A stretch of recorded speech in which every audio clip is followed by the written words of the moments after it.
Welcome, everyone. My name is Tracy Fitzpatrick, and I'll be your moderator today. Thank you so much for joining us here at Netcom Learning, a market leader in promoting lifelong learning, training, and talent development solutions. We are very excited to host today's event, Embracing Data for Strategic Decision Making. Presenting today's topic will be Gethin Ellis and Mark William. They are Microsoft certified trainers having over 15 years of experience in helping senior executives and business leaders create and execute data strategies and solutions that align with their goals and vision. Now, please bear in mind that this is an overview of a very robust topic. We offer a collection of technical and business courses that can be tailored to your specific requirements. If you are interested in a further discussion, you can make an appointment with our learning consultants through our website at netcomlearning.com. Today's session is also being recorded, so you'll get free access to the recording in the next 24 hours via email. Netcom Learning helps customers build innovative learning organizations by achieving a smarter workforce, adapting to change, and driving growth. We do this with a broad catalog of offerings, developing customized learning plans, and our global delivery capabilities.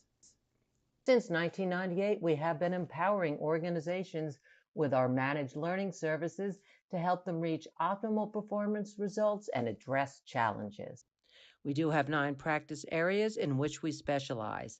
They encompass people, process, and technology training. Today's presentation is from the Data and AI practice area.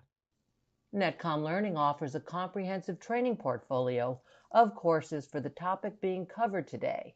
Our upcoming classes include various trainings on the given courses. You can also access a variety of marketing assets, such as the free training and blogs, by clicking on the available event handout.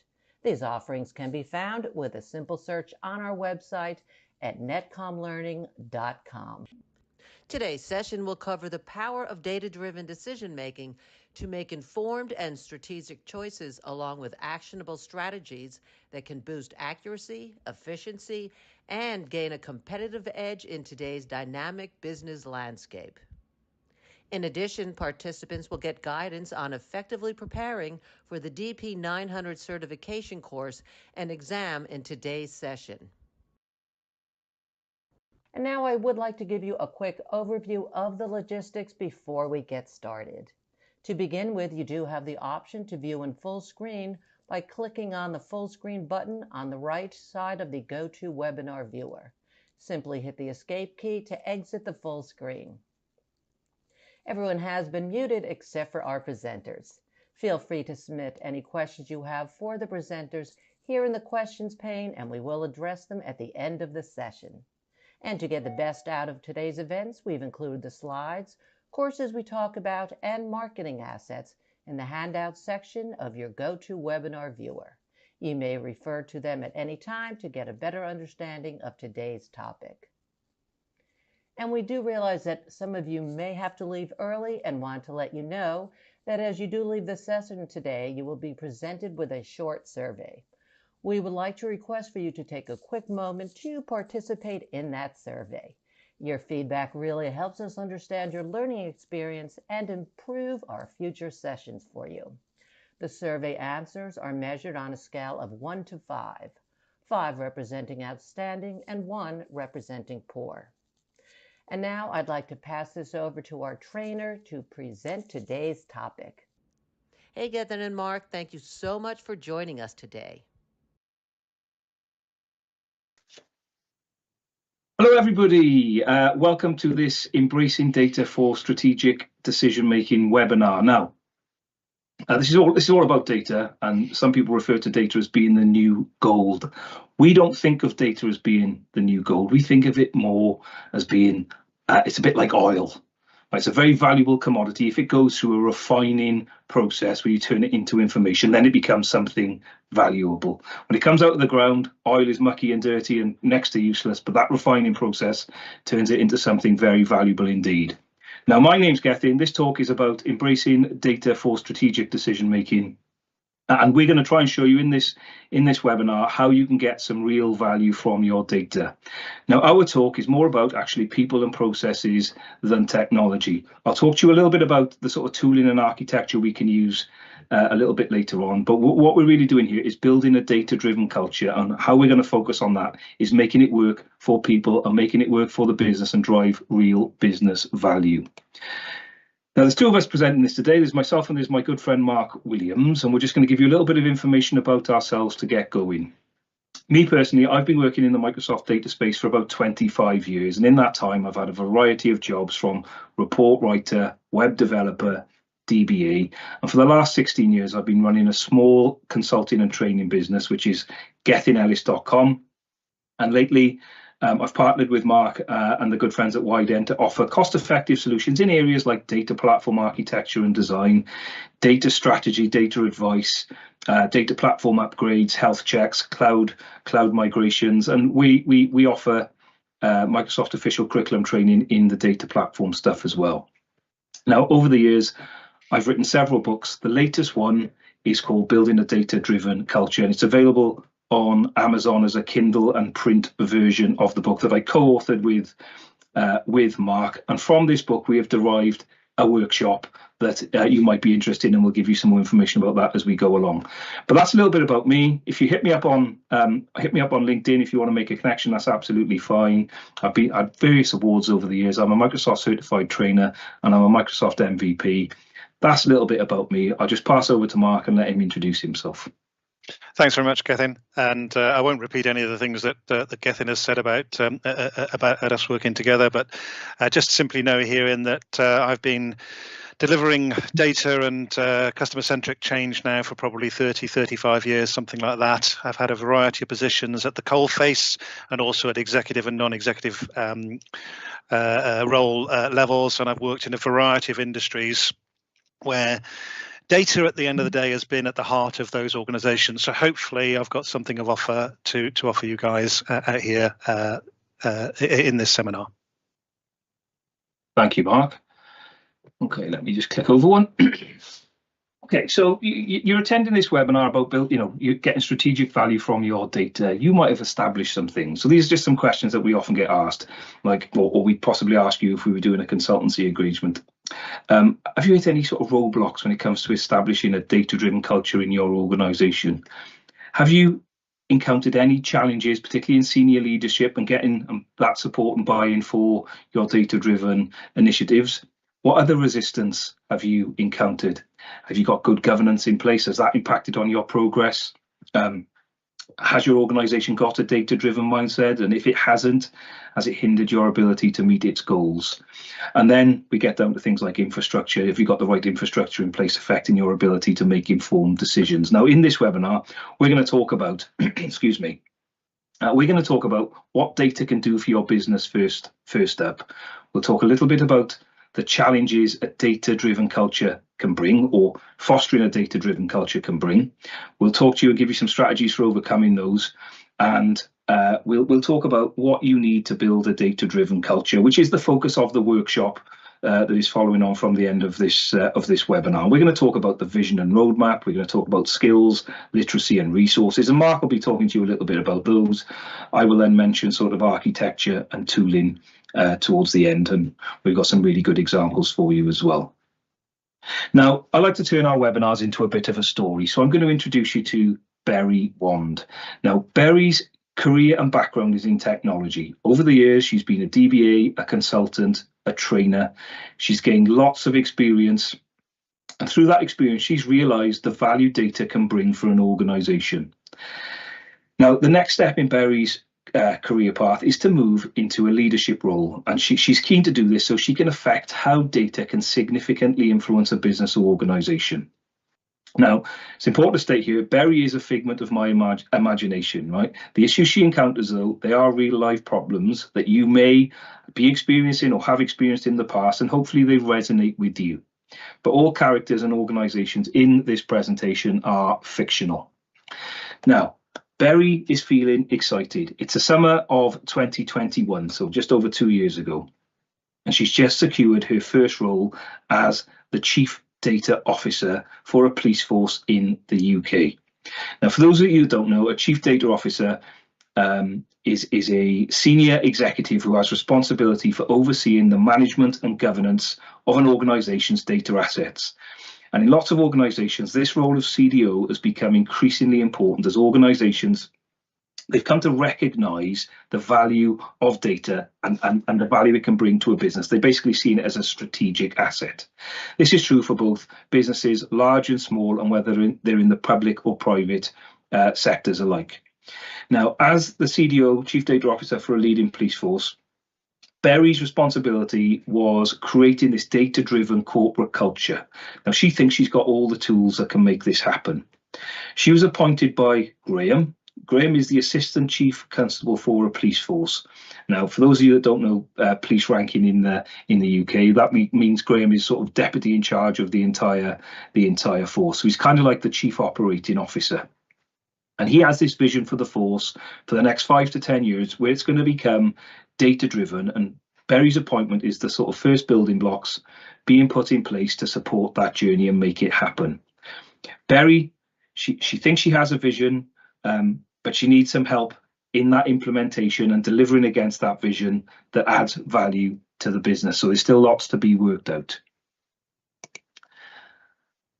And this is where I hand over to you, Mark.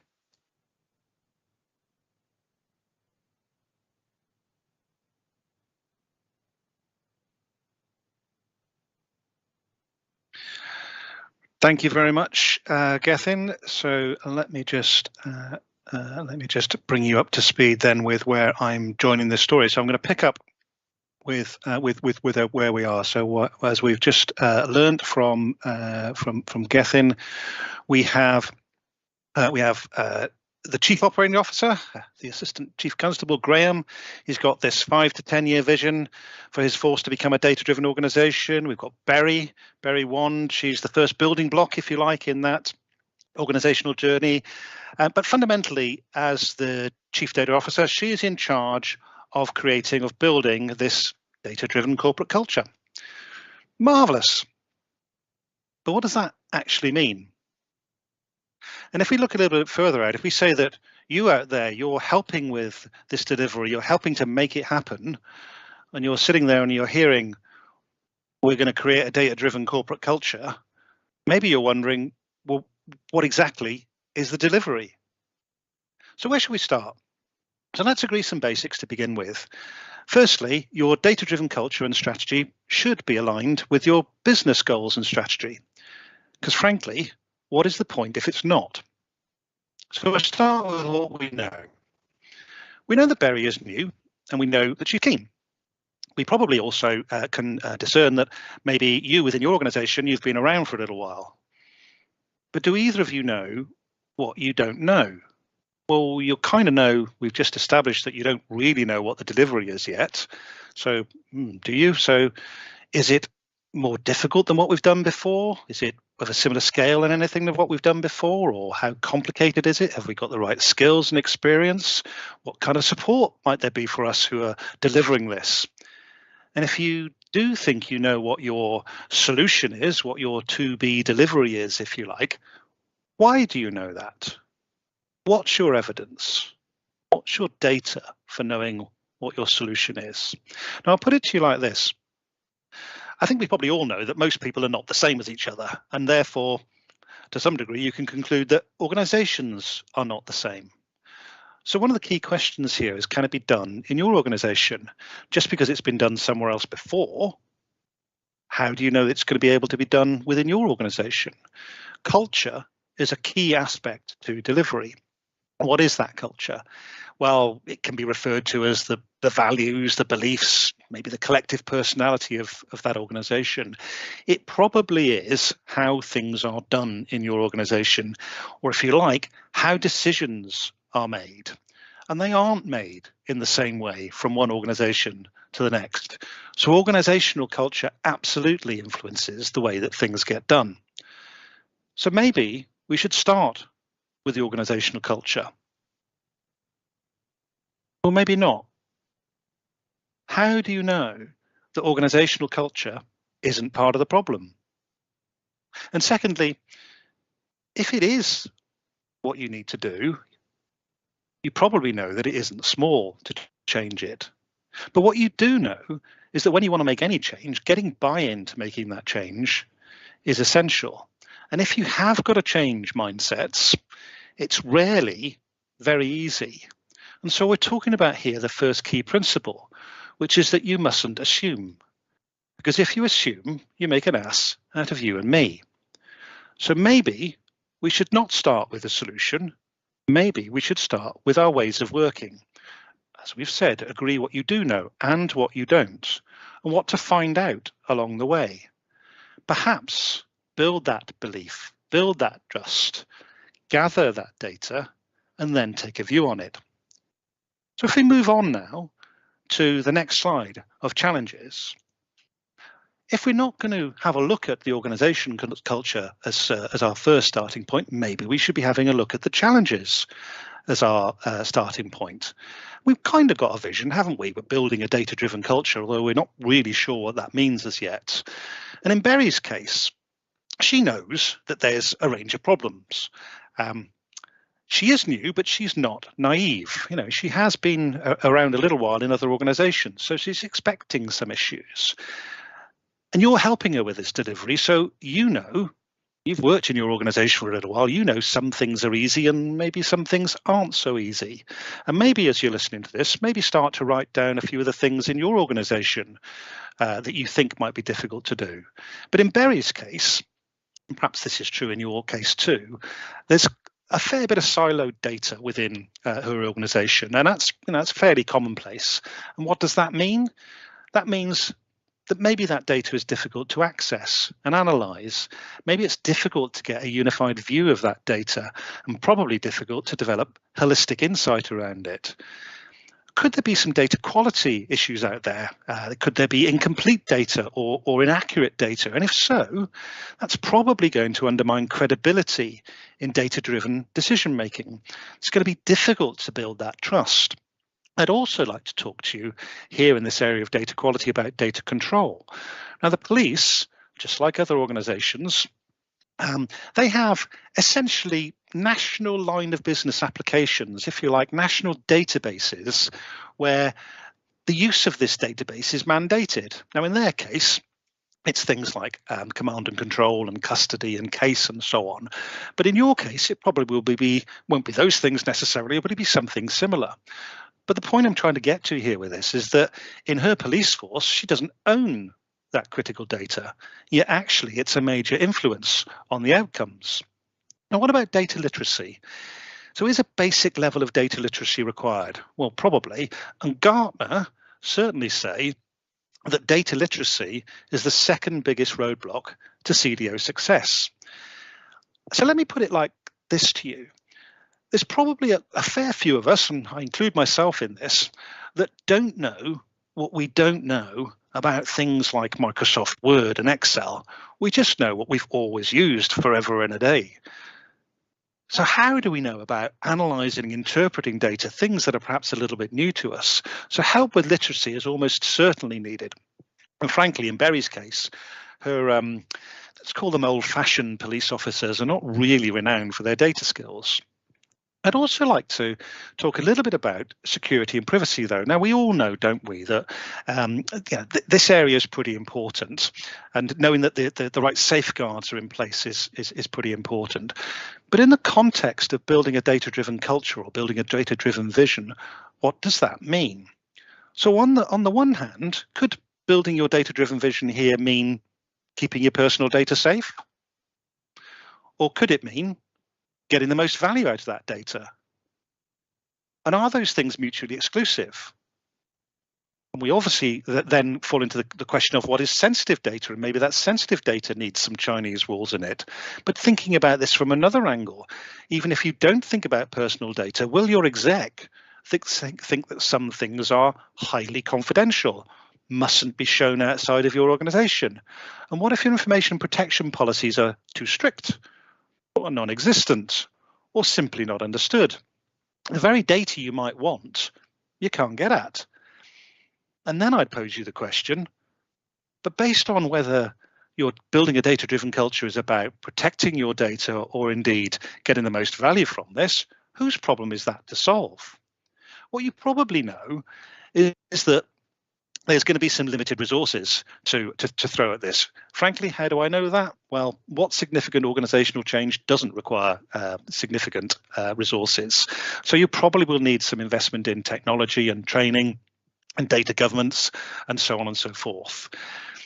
And then finally, I want to talk a little bit about support. We've called it executive support here, but fundamentally it's getting the resources and the buy-in to that. Now, as Berry learned, sadly, a week or two after she joined the organisation, Graham, the chief operating officer, the assistant chief constable, he left. He had a bit of a disagreement with the CEO. Now, stuff like this happens, but building a data-driven culture is a marathon and not a sprint. So your ways of working and your plan need to reflect that. Also, you've got to contend with the attitude of some of the users out there. Some of those users, perhaps those inputting data, might say something like, we don't want to input more data. We already have enough to do. We can't possibly do any more. And yet other people in that organization are saying things like, we'd love more data. And when you ask them what they would like, they find it difficult to tell you. What you can probably also be sure of is there are people out there within that organization that are already responsible for some level of management or governance of that data. So take your financial director or your chief financial officer. Chances are, well, not chances are, they will be responsible for financial information. But what else are they responsible for? And your sales and marketing director, presumably they're responsible for customer data, or maybe somebody else's. And what you've got to contend with here is that there are multiple people involved with data. So whatever you wrote down about your issues in here, whether they're the same sorts of things that we've got on the screen here, or indeed whether they're more specific to you, the question comes back to you, how do you build and manage that data-driven culture? Well, when others have got some responsibility or accountability for it, you don't want to step on their toes, the problem seems pretty large, maybe people don't know what they want. Well, whatever you do, this comes down to behavior. So what are you going to do about it? Because just talking about it won't get it done. Now, if we move on to Berry seeking some help and getting some guidance from some consultants that she's recently met, I want to tell you a story within a story here. So Berry was talking through with some consultants. I'll just smile and say who those consultants were. But I'd like to talk to you about what those consultants initially said to Berry when she was describing some of these things that were going on within her business. And I'm going to read out to you the parable of the engineer and the hammer. A factory owner hired an engineer to fix a broken down engine. The engineer inspected that engine for 1 minute, took out his hammer, hammered the engine once, and then started the engine with no problem. The engineer charged the factory owner $5,000. The factory owner was shocked, protested that the engineer had worked for only 1 minute, and asked for an itemized bill. The engineer sent the factory owner an itemized bill. Hammering the engine, $5. Knowing where to hammer the engine, $4,995. And so the point of our consultants was that we started to talk to Berry about know-how. It's all very well to know what, but to know how is something very different. Now, if you want to Google, by all means, while you're listening to this, what know-how is, I'm pretty sure that you will come up with some definitions that go along the lines of, it's the practical knowledge on how to do things. It's the knowledge of the methods or the techniques, and particularly technical or practical things. It's skills and abilities and knowledge that people have. And crucially, it's the ability to accomplish things successfully. So next up, if we move on to the next slide, we're going to impart some information about the know-how of building that data-driven culture. And I'm going to pick off the vision and roadmap and skills and literacy. And at the end of that, I'll hand over to Gethin, who will finish with tools and technologies and take you through to the close here. So how do we build a data-driven culture?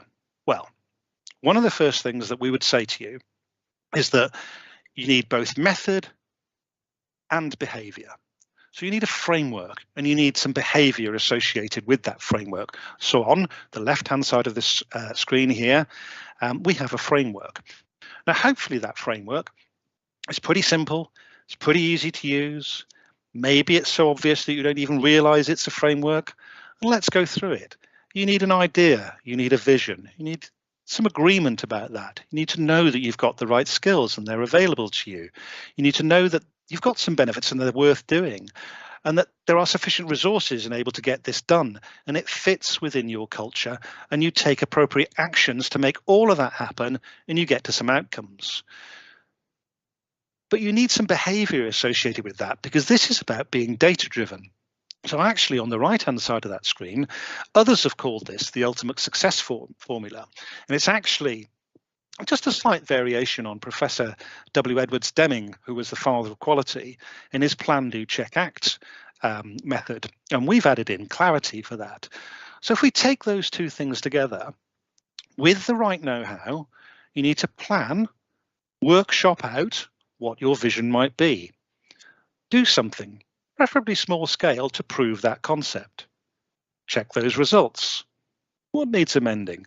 Make sure you've got some clarity on all of that. And I'd just like to make sure that you understand that clarity does not equal certainty. You can be clear that you don't know, and that's fine. Anyway, and then you act on that, and you do that within each framework theme. So you do it for the agreement and the skills and the benefits and so on and so forth. So what are you doing? You're gathering that evidence, you're analyzing it, you're evaluating it, you're deciding on an action. You are becoming data-driven. Now, building and leading and managing data-driven change, it's going to require a fairly concerted effort. We know that change is not easy, don't we? And we know it's going to involve leadership support and the know-how to do this, as well as the know what and the know when. There's going to be some training required. You will probably need to create an environment that encourages use of data in decision making. But stop running before you're walking. You'll need a plan. Failure to plan is planning to fail. So I'm going to give you a high-level plan. That high-level plan is essentially this: get some leadership support. But to do that, you probably need to identify some key stakeholders. And to do that, you probably need to know which ones want to be and can benefit from being data-driven. You may well need to overcome some resistance to change in that. You will probably need to put some good governance in there. You need to find those people that do have that know-how of what you might need, and maybe you need to train them. And you certainly need to watch out for the red flags and head them off for the pass. What the order of that plan is, of course, in your culture, is going to be specific to you. So moving on to my last slide now, I just want to talk a little bit to you about skills and literacy and resources. The clue is kind of in the title of what we're doing here. We are trying to build a data-driven mindset, if you like. Now, can you expect others to be data-driven if you're not? So you need to become data-driven in your approach, which is why you need behavior within that framework, which is why you need plan, do, check, act with clarity within your vision to outcome framework. And if you're going to really become data-driven, you are inevitably going to be needing to encourage the importance of relying on that data, and therefore that data needs to be good. So how do you do that? Well, you need to use data to demonstrate the impact of that. What are the real-life examples within your organization? How did that data solve those problems? How did it help make the decisions? And perhaps even ask, if we didn't have that data, what would we have decided, if anything? What would we have done? All those things help to instill the value of that data and using that data to make those decisions to become a data-driven culture. Maybe, depending on your culture, you don't need to talk about data. Maybe you just need to use the language that your stakeholders use, increasing revenues, reducing costs by using a certain amount of information. Probably you will need to look at some data literacy training, and there's a whole variety of ways in which you can do that. And you may well need to make that data more accessible and provide some better tools and technology to help people do that sort of thing easier and to move on to experimenting with that data. And finally, in terms of skills and literacy and resources, who are your data champions going to be? Because as sure as X is X, data is in your organization already. So who are the data passionate already within your organization? And are they your potential data champions? And maybe your first step should be actually workshopping their successes and failures with them. And maybe there's your case studies that you can then use to help people understand how important data is and how valuable it can be in that data decision making cycle. And then finally, moving back to Gethin, we come on to the third consideration is the tools and the techniques. Thank you, Mark. Now, from my experience, Mark's run through there. We talked about the Berry and the problems she had with the police force, and Mark's given us a good indication of kind of where to start and why we need the alignment that we need with the business. And we've talked about establishing a vision and roadmap, and then having people in the organisation with those skills. What I tend to find on my travels here as I go from organisation to organisation, provided some consultancy, is the tooling and technologies they're usually well versed in. Usually these are the things that go, oh, we need to do data, let's buy a database, let's buy a data platform, let's buy an ETL tool, and so on. But technology really is the easy bit to get right. I bet people on your organisation have been on a variety of different courses, whether that's for the processing side of things, Databricks or Synapse, or whether it's a relational database side of things like SQL Server, Oracle, or Azure SQL, or any of those types of courses. And then on the visualization side of things, it might be Power BI, it might be Tableau, it might be ClickView, or whatever. Right, that's actually easy to get those skills in. The difficulty comes when people have been on that training, they come back, and then they're not 100% certain what value they're trying to drive from that data. But our workshop will look at these three pillars, and we'll try and get them in the right order so we're absolutely driving business value. But the one thing I would say you would need to do when it comes to embracing data for strategic decision making, and if you are trying to build that data-driven culture, is you will need to enable some form of self-serve analytics. Now, excuse me. That can come in a number of ways, and there's some simple steps here on what you need to do. You're going to need to give people access to the data. How you do that will come down to your governance strategies and what's critical and what's not critical, and so on and so forth. Okay, and that might be through the form of taking all the data from your different source systems and different repositories and popping them in a data lake or a data warehouse or some form of lakehouse architecture. For our end users, these are not necessarily technical people, but we want them to use data to make a decision. We need to really simplify that data access. As Mark alluded to in the previous step, people will need training, whether it's as simple as using Power BI or even using Excel. Well, it actually doesn't matter. As long as you're using the right tool for your business, they just need to know how to use it. And people will work together. You don't want people reinventing the wheel each and every time. If Mark and I are doing the same job, there's no point both of us writing reports and reports sharing the same thing. So we want to collaborate and we need to work together and we need to share what we learn. Right? If you're data sensitive, and I suspect it is, you need to provide good governance, and there needs to be a feedback mechanism that will improve that self-service platform. Now, a lot of the tools out there, whether it's Power BI, whether it's Tableau, whether it's QuickView, whether it's just as simple as Excel, you need to get that self-service in place so you can empower people to use that data to make decisions to benefit the business. Now, we like to take a lead from Art Williams, right? Art Williams changed life insurance in the US at the tail end of the 20th century. And in about 1986, he made his Just Do It speech. Now, I first saw this speech in a business coaching session several years ago, and it stuck with me. And it's a really, really good speech, and it's really worth listening to. You'll find it on YouTube, you'll find it out there.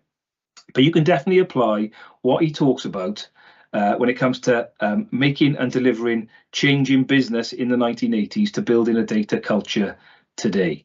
Right? Building a data culture can have significant positive impacts for your business or organization. And if you're on that journey, keep going. Right? Don't do it, just quit. But Art Williams said in his speech, you just got to do it. You got to be tough. You can't quit. You got to be a leader. Mark alluded to that in his vision and roadmap. Right? You've got to be a leader. You've got to walk the walk. Right? You do whatever it takes to get the job done. Right? And what's the primary difference between winning and losing? The winners do it and do it and do it until the job gets done whereas the losers stop just as they're almost there. Now, this is a quote that I really like from that speech. He says, "I think it's impossible for a smart person to win in business in America today, because I find smart people spend their whole lifetime figuring things out. They're always trying to figure out an easier way and a quicker way. And another thing I found out about smart people is they just don't get around to doing anything. You have to start and just do it and do it and do it until the job gets done." So what did Berry do faced with the challenges she was facing? Graham had gone within 2 weeks of her starting. She'd had other challenges as well. She took on some advice. She worked out the vision and roadmap and strategy and the skills and resources she needed, and she knew she had some technology in place. Now, when we last spoke about Berry, she was without a sponsor. The sponsor had gone. She was also getting quite a lot of resistance from perhaps some other senior leaders who just saw it as a cost center and not really delivering value.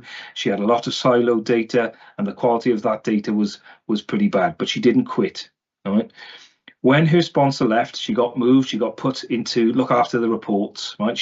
But she didn't quit. She kept going. She stuck to her remit.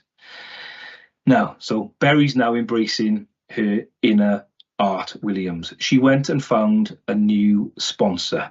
All right? She won over the CEO of the police force, the chief constable, and she did that by demonstrating small incremental changes. In Berry's example, what she actually did, she took little things like an IT deployment process that was using CI/CD and meant to be fully automated, but realized it was failing on about 25% of these automated deployments. That's 1 in 4. Well, and then those needed to be fixed so the release could happen. Analyzing GitHub data and other data around that release process, she was able to pinpoint where the problem was. That problem was then fixed, reducing the cost of the deployment process, therefore reducing the cost of software development and releasing that value. That was only a small saving. Let's call it, say, $20,000 she managed to save annually, but instantly she got the attention of the CEO. And if you're in a public sector organization in the USA or the UK, you're going to be challenged for your budget and you will have to fight for every dollar and dime. All right. So next step, she reduced the overtime bill. She was looking at utilization of her police officers, working out where they were needed and where they weren't needed, so they didn't need to have as many police working overtime. Again, that allowed her to gain more trust. There was more trust in the data. There was more trust in what she was doing. And now the organization was seeing the real value of what she was doing. These days, in the fictitious Berry Wand world, which is based off a real life scenario, data is used for everything, including officer deployments for various major sporting events. And she now has a seat on the board. So with a seat on the board, data is being used to make decisions from the very top. So what have we covered? What we've talked about here is a lot about what we talk about in our book, and also it gives you a nice high-level overview of the stuff we'll be doing in our workshop or training. Right? We have looked at what data can do for your business, and the short answer is it can drive real value for your business. The challenge, though, the challenge for you is to overcome some of the challenges you may encounter. Right? They can be overcome. They're not overnight fixes. But with time, patience, endeavor, and keep going, you will be able to do it. Right? Now, the one thing I do really need to state and reiterate just before we come to a conclusion here is organizations don't want a data-driven culture. Right? They want business value and business benefits. A data-driven culture can deliver those if it's done right and done properly. And if you get that alignment and you start delivering real value for your organization, whatever that value looks like, you will overcome a lot of those resistors to change, and you will change the business and you'll make it successful. But in order to do that, we need to have the right vision and roadmap. We need to have the right people with the right skills in the right place, doing the right things, using the right tools for your organization. So I'm going to bring this to a close. Our workshop is all about establishing and building a data-driven culture in your organization, as is the book, but the workshop in particular. If you're interested in coming on that, talk to your Netcom account manager about arranging a workshop from us. We will help you get the most out of your data platform investment, which I know is generally significant, and we'll help you drive real value from your business data. The trainings and workshops are going to be available from early 2024, so please get in touch today to find out more. Here we go. Okay, so you've been on the soft skills. You've seen what our workshop and our training is going to offer in terms of building a strategy and a roadmap, and there are some elements there that relate to technology. You might use any technology you want, but if you are interested in getting certified, there are a number of benefits. When I'm talking about certification and the benefits, there are many, and they are vast, but my kind of take on certification, whoever that's by, is it can help you stand out from, if you're going for a job and there's two people with identical credentials, identical experience, going back to the Art Williams speech, two people just the same. What's the difference between the two? If you've got a certification, sometimes that can just help you stand out above the next person when it comes to getting a job. So it gives you that verification. It doesn't strictly mean, you two people, same experience. If one's got a certification, one not, it might just help you get the job over anybody else, which hopefully improves your chances of gaining employment. And Microsoft offer a whole bunch of certifications in this space, and if you get certified, you end up with badges and other stuff that you can use to share your skills on social media, which can again help you stand out there. Now, this is the win-win of certification. There's a link in your event handouts here. If an organisation is maintaining that culture of continuous learning, much like building a data-driven culture, the results can actually be quite substantial. Right? If you've got, coming back to the data-driven culture piece, if you've got people that are learning all the time, continuously improving, continuously striving to do better, and if they're using data to do that, then that can really help your staff. So we have that growth mindset, and training can very much help with that. But do check out the ebook here; it'll be in your handout. And coming on the workshop, it will help you build and grow your business and grow your career. And if you've got people in your organization that need to learn the technical skills, and if that happens to be in the Microsoft realm, then there's a whole bunch of role-based instructor-led certifications that you can go on. And that is true whether you're working in Databricks, whether you're working in Synapse Analytics. There'll be new stuff coming for Fabric. There's lots of cool stuff in that space, and by coming on the training courses, they do prepare you for those certifications, where you get a whole bunch of real world use cases and business context, which you get from our workshop as well. And for the technical courses, they'll have Microsoft certified trainers who are technical subject matter experts. And if it's not a technical course, then you'll get people who have been working in this for a very, very long time. Technical courses, you usually get access to the labs after, which can be quite good at giving you a sandbox environment for you to use, so you can practice your skills. And through the Netcom 365 portal, you'll have access to recordings, you'll have access to the material, and there's lots of other stuff that's given away for free on there as well. So you can go and check that out afterwards.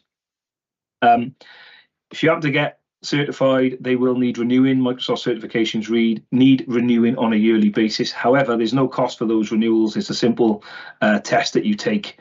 You can take online, you can take at home. It's not proctored. It's not as rigorous in terms of the requirements for the actual exam, but it just means you're keeping up to date with the changes, and with cloud and the ever evolving world of Azure and Power BI and other data platform stuff, things do change quite quickly. So what you learned 2 years ago, no doubt, would have changed at least a little bit today. So, as I said earlier on, if you'd like to get booked onto our workshop, get in touch with Netcom Learning, talk to your account manager, and we will happily come and deliver a training for you. So let's get skilled up and let's build a data-driven culture together. Thank you very much. Thank you. That was most informative. I know everyone is looking forward to the Q&A session, so go ahead and start putting your questions into the questions panel. And while you do that, I would like to give the presentation rights over to Sagnik, our vendor manager, to introduce you to our promotions and webinar-related courses. Thank you, Tracy. Uh, Thank you, everyone, for joining us today for this insightful session on embracing data for strategic decision making. I'm excited to announce that all the participants in today's webinar have been given exclusive free access to the DP900 Microsoft Azure Data Fundamentals courseware. And the best part is you also get to claim your digital achievement badges on Microsoft Learn to celebrate your skilling journey. Issued by Microsoft, these badges can help you highlight your newly acquired skills and boost your career potential. Let's take a quick look at the steps that you need to follow. As you can see on my screen, this is the landing page that we have prepared for all of you, the link to which will be available on your GoToWebinar chat window, as well as the event handout. On this page, you'd find this section that talks about the exclusive Netcom Learning Advantage, start your Microsoft Data and AI skilling journey for free, wherein, as we mentioned, you have been given access to DP 900, and you're also going to be unlocking your achievement trophies and badges from Microsoft. Now, the steps to do this is quite simple. It's a simple three-step process, basically. You can directly start by clicking on this link if you're already familiar with Microsoft Learn. If you're not used to that platform, you can also refer to this section. If you scroll further down on the page, you'd find this visual representation of the steps that you need to follow. So the step one is signing into your Microsoft Learn account using your personal or professional Outlook or Hotmail account. If you are already signed in, you will be directly seeing the step two, which is the redeem your code dialog. So in case you're already signed into Microsoft Learn on your browser, you click on this link, you'd be directly saying step two. If not, you can, once you click on this, you'll be greeted with this screen asking you to sign in.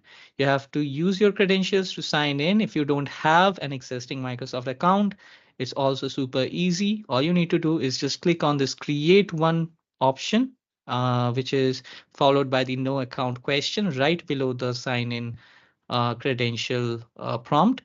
So you just click that, follow the steps, and within 2 minutes, you'd be having your Microsoft account created and activated. Now, once you're done, you can come back to this page and once again click on this Get Started button over here or the Redeem Your DP900 Courseware and Badges button on the top. Once you do that, you'll be seeing this particular dialog giving you a prompt to redeem your code. You don't have to manually punch in any codes here. It is going to be pre-populated. And all you need to do is just click on this redeem option that has been highlighted. Once you click on redeem, it's going to take a few seconds and then you'd be getting this prompt suggesting that you have successfully added your achievements to your profile. Now you can access your courseware modules from the training tab on the left-hand panel of your profile page on Microsoft Learn. Be proud of your achievement and celebrate it by sharing your digital trophies on your LinkedIn profiles. And don't forget to tag Netcom Learning and Microsoft on your posts for maximum visibility and reach. With that, I'd like to move on and showcase the handout that we have put together for you. So as you can see on my screen, this is the event handout that you all have received. Once again, we thank you all for taking out the time and joining our masterclass today. As part of this handout, you'd see the content section wherein the different sections within the document have been listed here and everything is hyperlinked. So you can quickly use these links to jump to the specific section of the document. Before we proceed, it's worth mentioning that Netcom Learning, we are the proud winners of the Microsoft Partner of the Year award for 2 years in a row. So as we say, the legacy continues. In 2022, we were the Partner of the Year worldwide, and in 2023, we were the Partner of the Year for United States. And we are also a Microsoft Cloud Solutions partner. That means that we have capabilities across all the 6 solution areas recognized by Microsoft. A few more things about us. We are in the training industry for over 25 years now, having serviced over 80% of the Fortune 1000 companies, serviced 100 plus US military bases. Overall, we have trained 1 million plus professionals across 36,000 plus unique enterprises, and we enjoy a 96% recommendation rate from our customers. All our trainings on Microsoft are delivered by instructors that are certified and authorized by Microsoft. And our overall instructor pool stands at about 3,200 plus certified professionals. We are your one-stop solution for all your corporate upskilling needs with official training across every major technology and business solution provider. So as we can see over here, we are an authorized training partner for all the industry leaders across Microsoft, AWS, Cisco, CompTIA, PMI, EC Council, and others. Now, within this handout, you would also find this particular page wherein you can find the session recording. You can use the link to access the recording for today's session and revisit the concepts that were covered in today's masterclass. On this page, you'd find the link to access your complimentary courseware and the digital badges. The same landing page that we covered at the beginning of my presentation. You can find the direct access link here, and the link to which is also available on your chat on GoToWebinar. Also, all the participants will be given access to Netcom 365. It is our student portal that includes a lot of features and resources for you to take advantage of to supercharge your skilling journey. All you need to do if you're accessing it and activating it for the first time is set up your password and then you'd be good to go. We highly recommend everyone to explore our learning portal to take full advantage of all your skilling resources. Now let's quickly take a look at some of the latest offers on Microsoft trainings and certifications. First up, we have the Microsoft Quick Start program, which is applicable across the entire portfolio, encompassing Azure, Security, Microsoft 365, Dynamics 365, and Power Platform. It is truly the best in class exclusive enterprise discount offering on your end-to-end Microsoft training across the official portfolio. The pricing model is quite simple and straightforward. If you have a team, if whether you are a large organization or a small organization, and you have a team to train across departments or within the same department, we have two options for you depending on your team size. If you are looking to train more than 15 learners, you would be getting a flat discounted pricing of $300 per day per learner. And of course, as the number of days for the particular training increases, the amount also increases, but you get significant savings on this.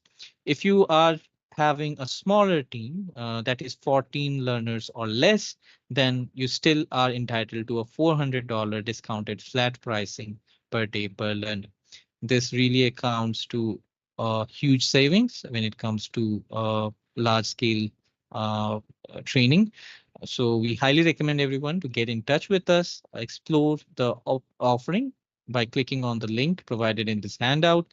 And all your trainings can also be customized based on the specific projects and workloads that you and your team, your organization is working on. And our industry specific subject matter expertise encompasses a wide range of verticals, as you can see over here, from banking and financial services, healthcare, federal and state and local government, to education, energy, manufacturing, retail, consumer goods, and more. Next up, we have the Microsoft value of certification. We highly recommend, along with Microsoft, that whenever you are investing in your skilling journey, be it in terms of your time and effort or your training funds, it's always recommended to secure your skills by getting the validation and approval from Microsoft. So what it does is certification from a decision maker perspective. You want to ensure that the ROI on the training is guaranteed. So this is like a quality control on the training investments that you make for your team. So once your team completes the skilling, they can take the associated certification exam to make sure that they are eligible and they qualify under the standards that have been set by Microsoft on the related technologies. And if you are a learner and a professional, it is a great career booster for you, right? The credential of being Microsoft certified is industry recognized, and these are industry aligned to specific job roles, and these demonstrate the real world skills required to solve real world business challenges. So these badges add a lot of value to the credibility of your profile. It enhances your job prospects and career growth. For a limited time, we have a 10% exclusive discount on all Microsoft certification exam vouchers going on right now. We highly recommend, if you are considering taking training or getting certified, this is the right time for you to do so. The link has been provided on this particular page of your handout. We highly recommend you to avail the same. Also, you'd find that if you have a team, if you are a big organization or a small organization, having a team that you're looking to train, our 2-hour private group training demo is also a great option for you as the next step.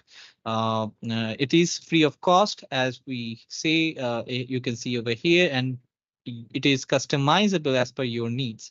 So rather than a public delivery, which was the format of today's session, you're going to get a private group training wherein our instructor is going to connect with you, understand your specific requirements, and our learning consultants are going to map out your specific needs and accordingly tailor the skilling plan that makes sense for you and your business. So these training demos are provide a great value because these are customizable. All the trainings are delivered by our top rated trainers, and you get a complimentary skilling plan consultation, allowing you to get clarity on which specific courses are needed to be taken by your team. And in case you are a large organization, you are a multi-shore firm with multiple divisions and your workforce spread across geographies, or you have multiple business units within the same organization, the skilling needs kind of get complicated in those scenarios, right? But how do you manage your training funds in that case? And that's why we have the Learning Passport, which provides a flexible team training package. Basically, you park all your training funds with us for 12 months. And within these 12 months, you get exceptional value on the funds that you invest, right? Up to 100% increase of your fund value is what you can experience with our Learning Passport. And these funds are flexible. That means you can use it to train irrespective of the individual that you want to opt in for. A simple distinction with the Netcom Plus is that it is mapped to the specific learner and it is only valid for that learner. But in Learning Passport, you get that additional flexibility that for one particular course, you can pick one particular learner, and for another, you can use your same training dollars for another course. This is basically giving you unlimited access to our entire authorized training portfolio of 4,000 plus official courses.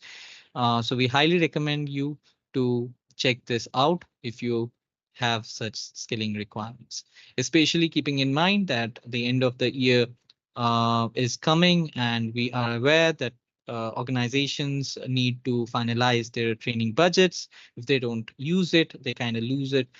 So this is an ideal solution for you guys to park your training funds and make sure you get the ultimate value all year round. Now we will take a look at the recommended courses that we have. Over here, you can see the courses that are related to today's topic have been mapped here, divided by fundamentals and role-based. So we highly recommend everyone to click on these links. All of these are hyperlinked. Pick the item that you want to explore and you'd be redirected to the official documentation that we have on these particular courses. Also, please note that all the courses that are delivered by Netcom Learning are delivered by subject matter experts. You get additional perks like 180 days access to virtual labs wherever applicable. Also, you get access to 90 days to the class recordings to revisit the concepts. You get full access to our Netcom 365 portal, as well as you can repeat the classes free of cost within a specified duration if you want to revisit or you couldn't attend the first time. We also have a couple of free resources mapped here, like our upcoming free event and a blog. We highly recommend you to explore those as well. With that, I'd like to thank everyone. Do follow us on our social handles, and we hope to see you soon once again on one of our events and classes. Thank you, everyone. Over to you, Tracy. Thanks so much for guiding us through that information, Sagnik. And now we're going to go ahead and jump right into our question and answer session. If you haven't yet, it's not too late to pop your questions into the question panel. And as we start our Q&A sessions, we're also going to launch a quick poll that we want to invite you to participate in. Doing so helps us to know how we can better serve you by telling us who might be interested in more information or in taking some additional training. In addition, we have a lot more informative webinars coming up, so please go to netcomlearning.com/webinars in order to register.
Our first question is the workshop going to be technical in nature or more strategic? I'll take that one, Mark, if you like. A lot of technology underpins building this data-driven culture. It's actually all about the people and processes. So it's really more about strategy and vision and roadmap, but making sure the technology is in place to support that. Our second question is, how long will the workshop be? It's planned in for 2 days where we'll spend a significant amount of time with you working on your vision and strategy, making sure you've got the right people with the right skills and talking about the technologies. So yeah, that's it's 2 days, 2 days. Our last question of the day is, who can benefit the most from attending the workshop? I'll let you. Do you want to answer that one, Mark? I can do. I think there's two things to say really. It's anybody who is genuinely interested in building a lasting data-driven culture within your organization. So it's business teams and technical teams, but it is targeted at an organization. So it's important, because we're looking at very much an interactive session here, that you have people that are going to come along that have got perhaps different things to say and different points of view and different aspects to bring. So it's for those it is for those leaders, it is for those second in commands who want to drive a data-driven culture within their organization. Once again, I want to remind you that as you leave this session today, you will be presented with a short survey. We would like to request for you to help us by taking a quick moment to participate in that survey. Your feedback really helps us understand your learning experience, as we are constantly looking at how we can improve our future sessions. The survey answers are measured on a scale of 1 to 5, 5 representing outstanding and 1 representing poor. We want to thank all of you for joining us today, and if you do come up with any additional questions, feel free to send them to webinar@netcomlearning.com at any time. We hope that you found today's webinar informative, and we look forward to seeing you back here with us soon. Feel free to tell your friends and colleagues about our webinars and other courses. Have a great day, everyone.